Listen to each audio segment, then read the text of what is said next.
Greetings, friends. Randall Nagy here. You know, while we may like to pretend otherwise, the truth of the matter is none of us are born knowing any technology. We've all had to learn it, we've all had to master it, and more importantly, in order to become good, we all had to practice it.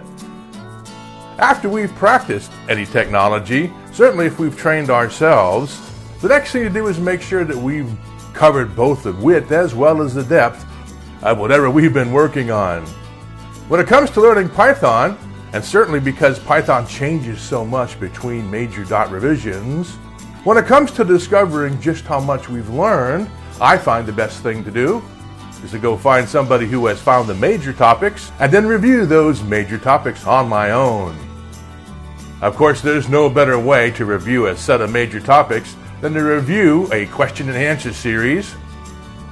And by allowing us to pick which questions we review, I believe this know-how series will allow you to get the most out of your review process time while allowing you to top down or simply review the questions, as well as some extremely detailed hands-on descriptions from a set of questions that we may be asked on any interview or qualification process.